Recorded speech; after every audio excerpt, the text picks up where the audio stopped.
A lot of concerns on what really is happening. Should farmers prepare? Have the rains failed? Are they delayed? And what are some of the things that we should expect going forward? And for more insights on this particular issue, joining me now in studio is Ayub Shaka, the Assistant Director at the Meteorological Department, who will put these issues into perspective for us. Thank you very much for joining us this evening. Thank you. Of course, you're at home. You've been here before. Yeah, a number of times. Yes, a lot of times when you were doing the weather report. So Yes. it's good to have you back. Nice. All right, let's start with, what is, having everyone agitated. Have the rains delayed or they have completely failed? First of all, maybe it would be nice to understand the history of this season, how it went around.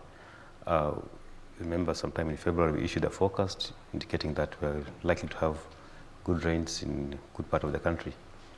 But come early March, we had some phenomena in the Indian Ocean, which actually denied us a lot of moisture into our country. What sort of phenomena are you talking about? Yeah, we are talking about a tropical cycle which established itself in the Indian Ocean, and it came round up to Madagascar or Mozambique Channel, and it drew all the moisture which normally comes to our region to that area. And you know what happened in Madagascar and Mozambique, the rains which fell over there, also within the neighboring countries like Zimbabwe, Malawi, and so on. So that situation has not improved that much. We still have very low temperature, many pressures in the south. That has still attracting winds which normally at this time should be coming towards Kenya, and they are not yet coming over. So the rain-bearing belt is actually still in the south. And normally the rain-bearing belt moves around with the sun. And the sun is progressively moving to the north. The apparent movement of the sun is progressively moving to the north. And now we are finding ourselves in a situation where we are in April, and we have not received significant amounts of rainfall.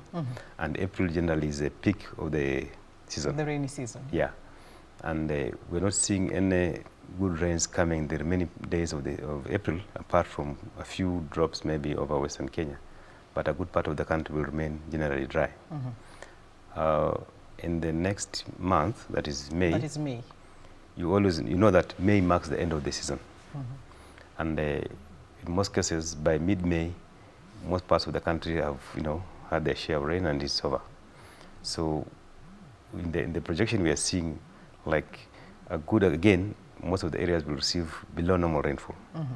And apart from western Kenya and coast, which normally gets rains around May and the first 2 weeks of June.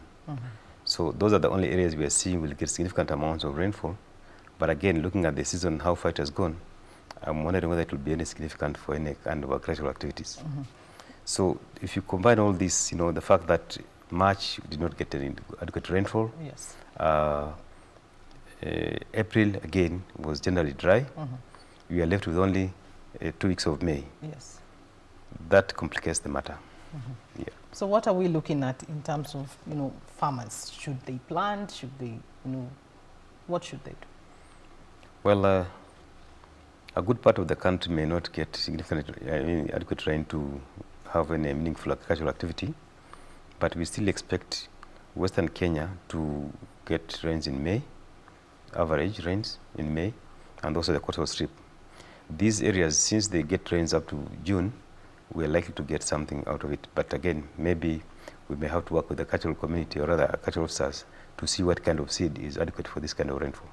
Yeah. All right. Are there some parts of the country right now where there is rain that is adequate enough for farmers to begin, in as much as we're saying they're depressed? Yeah, that's why I'm saying areas around western Kenya, when we started the rains, they got significant amounts of rain. And although we've been having long dry spells, and we're expecting some bit of it in May, and a good part of it towards the end of May, especially western Kenya, and the part of June. So there I see like we may get something, but again, I may have to say that probably it's up to the farmers to work very closely with the cultural officers to see what kind of seed. We may not get probably what we normally grow over there. Yeah. All right. I know as the Meteorological Department, you always get, bombarded with these questions. Initially you had said that the rains will begin in, at early April, although they'll be a bit depressed. Now, you're saying that the rains are likely not to happen at all. So, I mean, what is precipitating this change? Is it unforeseen circumstances, or is it the equipment that you're using that perhaps, is causing this? Not really. Every time we issue a forecast, we say we are monitoring the weather systems, and will give any update which, in case of any need to update or rather change the forecast. And indeed, in February we issued the forecast, as I mentioned earlier, and by mid-March, after looking at the analysis and seeing that we're likely to have a problem because of the establishment of the Ayub tropical cyclone, we issued a statement. And we have continued updating the citizens, or rather the nation, as to how the weather is evolving. And we'll continue giving those updates. Yeah. Okay. Is this the first time that we are seeing what we are seeing when it comes to the long rains in the history of our country? Not really. From records, we see that by, I think, 1984-85, we had a similar thing, where a number of tropical cyclones which hit around the same area made the situation, such that we could not get the long rains. So they sort of skipped our country, and we had quite a dry situation. So this normal happens. One thing you have to remember is that tropical cyclones, you cannot see them a month ahead. You can probably see them 2 weeks ahead, but not a month. So we were not able to see them in February, because that time, although the temperatures were indicating that we are going to get good rains and so on, but things changed by March, and we started seeing some low pressures in the eastern Indian Ocean, and therefore winds changed direction. And then the establishment of a tropical cyclone Ayub made things worse. Yeah. So it's like over 30 years before we've seen, lack of rains within the long rain season, like you indicated in the 85s. But is this now going to be a likely, weather pattern that we need to start accepting because of global warming? Yeah, of course, those are kind of the manifestations of climate change. And as we have always said in other forums, that climate change is here with us. We are likely to see intense rainfall whenever we have rains, short seasons, and some of these hazards like drought are likely to increase in frequency. So I think those are things we have to cope up with as we move on. Yeah. In your earlier predictions, you had also told us, to prepare for flash floods. Is that still the case? With the new phenomena? You had earlier, told us to also prepare for flash floods at some point. Is that still the case as we speak? Yeah, despite the fact that we might get below average rainfall in many parts of the country, we could still get 1 or 2 storms which can easily cause flash floods. And that is possible, especially causing floods over low-lying areas. So it's possible. It's possible. In which particular areas? Moranga? We're talking of areas which are expected to have normal rainfall, and this is Western Kenya. And we cannot even rule out a storm, even in areas where we expect even depressed rainfall. Because flash floods, basically like in urban areas, when you have a storm, it's likely to cause a lot of water all over the place, and the drainage patterns may not be able to accommodate the water in the run of water. So ends up spilling over into outside the drainage systems, and we start having issues in the streets. Yeah. So in terms of the potential impact to us as citizens, what should we expect from these prolonged dry spells? Well, this is now a chain. If you miss this happens, and so on and so forth. So really, if we don't get good rains, definitely what comes first is food security issues, and then of course our day-to-day kind of activities, vegetables, those kind of things. So everything will snowball down to affect the citizens, and of course life might not be the same again. All right, we've always talked about moving away from rain-fed agriculture, and many people are now focusing on the rivers, the dams for agriculture. But now with the rains not coming, do we still have enough on the ground to be able to work with? Well, groundwater is always there. It doesn't depend on a seasonal rain. It is something which is replenished after a number of years. But when we talk about developing reservoirs to harvest rainwater, is actually the runoff we are seeing, which is missing us in the cities and whatever. That's the kind of water you can harvest. So we can still go ahead and prepare reservoirs to harvest rainwater. Whenever we get a storm, it can help us in future. It can help us as we go along. Yeah. So is this situation exclusive to Kenya, or which other countries are affected by the prolonged dry spells? Unfortunately, Kenya is the one which is hard hit, because the way the wind regime and the rainfall patterns we have in Kenya, they rely so much on the convergence of the monsoons around our country. So when those monsoons don't come to our country, then we are likely to have a problem. Like Tanzania is getting very good rains, and Uganda now is started getting good rains. It's only the eastern part of Kenya. That's why I mentioned that Western Kenya is likely to get significant rainfall over there towards the end of the month and early and part of May. But the eastern part of the country relies so much on a good kind of rain belt being over our country.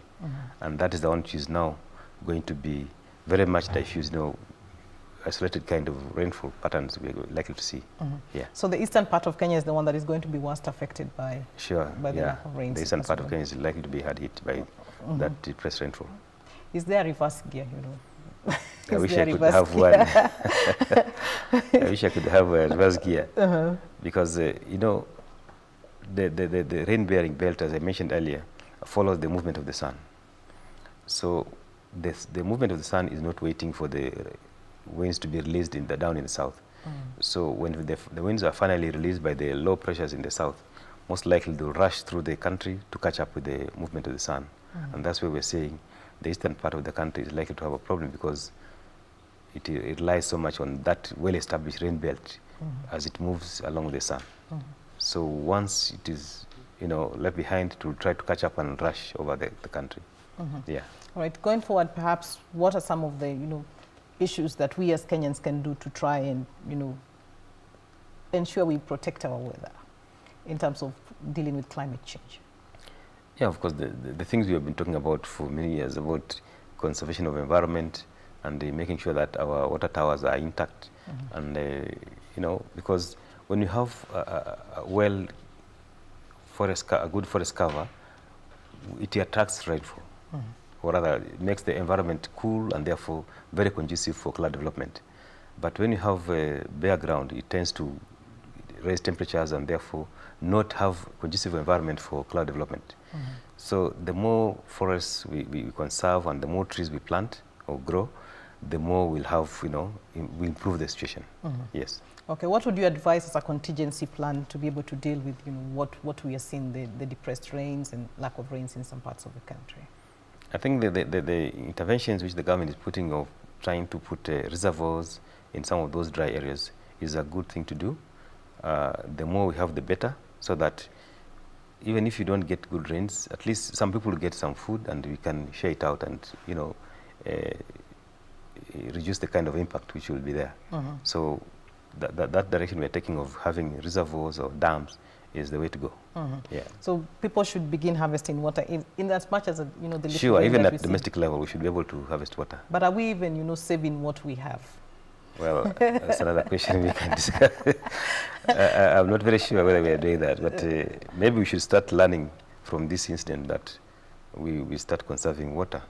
Because in some cases you have floods, and then after 1 month or so, you have water to drink. So maybe we should start thinking about that. Thinking about that. Yeah. All right. What about in terms of equipment? Is the meteorological department, well equipped to be able to, give accurate predictions? I think these days we are okay. I want to believe we have done a very good job for the last 10 years or so. And we have improved significantly in terms of equipment. We have modernized our systems. We have also trained quite a lot in trying to understand some of the weather patterns in our region. And if you don't know, we are some of the best people around. And even during forecasting the rain season, a lot of other countries come to Kenya to learn how we are doing it, because you'll be surprised, even in Europe, they don't have seasonal forecast. They somehow can't get that. Yeah. In terms of technology, how are you utilizing it to perhaps get the information, especially to the farmers who are on the grassroots, on what really is happening, when they should plant, when they should not plant? Just the, the level of awareness. One thing we have to know is that climate change has taken its toll, and it's here with us. So the notion that by 15th March the rains are likely to be here is no longer holding. We have to listen to the weatherman and follow what they are saying. At times you might get early rains, at times you get late rains. So we have to listen to the climate information for us to be able to plan well. Yeah. How far can you make predictions? Is it a week, 30 days, or? We can make predictions for, like we do for seasonal, for 3 months, and then we give updates for every month, every week, and daily. Of course, the closer we go, the more accurate. The 3 months is not as accurate as the 1 month, and 1 month is not as accurate as 1 week, and that way. So, but the seasonal forecast is still good enough to plan. It's still good enough to plan. Yeah. All right. I'm informed we've run out of time, but I want to give you a minute just to look into that camera and speak, particularly, to the farmers and to the Kenyan people on, what they should expect to, to remove the misinformation that is out there of what the situation is. Well, as I mentioned during the beginning of this interview, the rains started well in some parts of the country, but we ended up having long dry spells, which affected our kind of a total rainfall by April.